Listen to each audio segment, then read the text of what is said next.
माँ Janaki series present.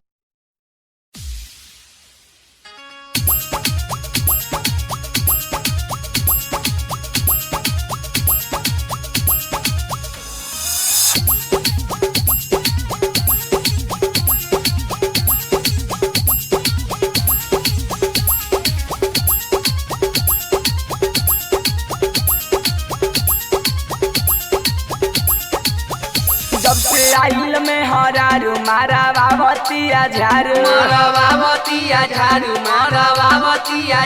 जब से आइल में हरारू मारा बाबतिया झारू जब से आइल में हरारू मारा बाबतिया झारू जानी से जरिया तक करतिया फोट का हो कैसन तहर मेहरा रूबिया जानी से जरिया तक करतिया फोट जानी से जरिया तक करतिया फोट कौआ और खराउर कहे रहय अभी दूर मौगी मिलल गिया देख बकलोल रे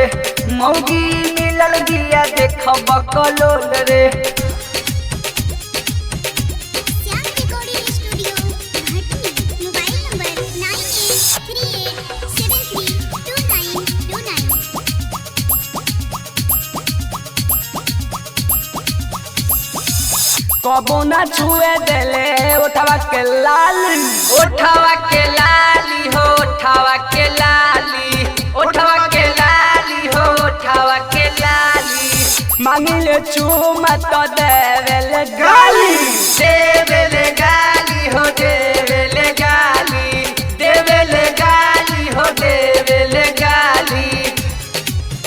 कहे पीछो हमर सारी तबे चली आज गारे हो क्या करतिया रे तोरा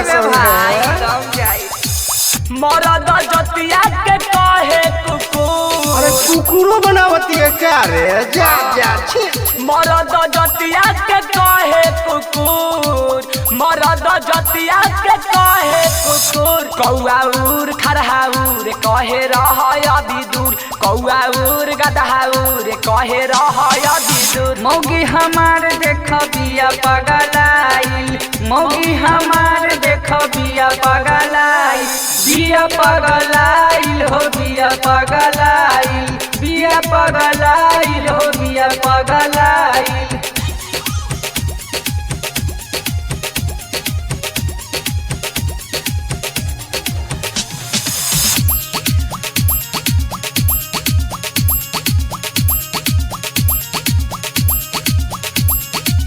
सागर जी पूछो तारे हमारा से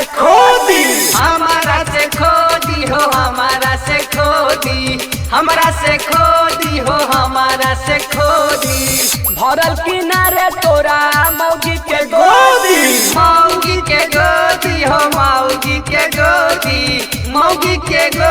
हो मौगी के गोदी बुझे हमारा के नौकर करी काम सब होकर छिटा जइबो बबुआ बुझे हमारा के नौकर करी काम सब होकर छिटा जी रो बबुआ पतला रख छिटा जी बन जाए हो बुझे हमारा के नौकर करी काम सब होकर टाइगर भोजपुरिया के का बा कसूर टाइगर भोजपुरिया के का बा